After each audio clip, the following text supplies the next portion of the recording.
I've never had to be in jail. Imagine the stories that these walls could tell if they could just talk. There's an interesting story here about the Licking County Sheriff's residence in jail.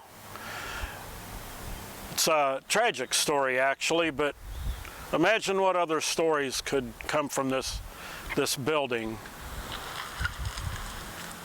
Paul was kept in a jail. He was actually in 3 jails. Paul was kept in the jail in Caesarea. He was also under house arrest in Rome, and then in a Roman prison once. Paul was shackled between 2 guards, 1 to 2 guards, day and night, 24/7. He wore chains that were heavy steel. They weren't polished steel by any stretch of the imagination, and they would have been very heavy. They would have abraded his skin and caused open sores.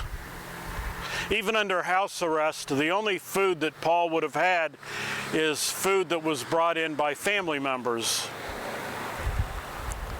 My only experience with prison was one time I served on a kairos, or a torch team for young incarcerated men. Imagine, if you will, being in a prison and never, you just don't get up in the middle of the night and go downstairs and get a snack if you want one, or getting up and going for a walk. Imagine having no freedoms whatsoever. You're told when you're allowed to shower, when you're time to eat, and different things that we just take for granted. Watching a television show or news, reading a newspaper. Imagine what that might be like. It's difficult then for me to picture Paul writing, "When I think of you, I pray with joy." Paul says, what happened to me advanced the gospel, thanks be to God.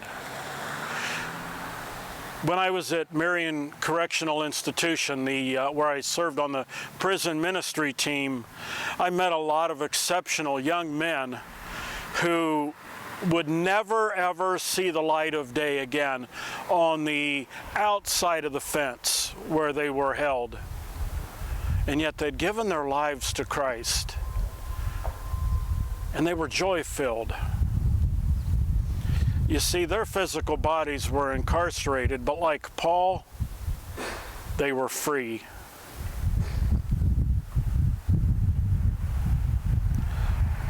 What about us?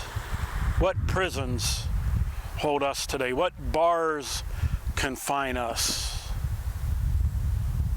Maybe we can be the inspiration for others. Maybe we can help others break out of the prison that contains them. Now, I'm not talking about a physical prison, but the prison of not knowing Christ, the prison of our spirits being held captive. Remember, Jesus said, if the Son sets you free, you are free indeed.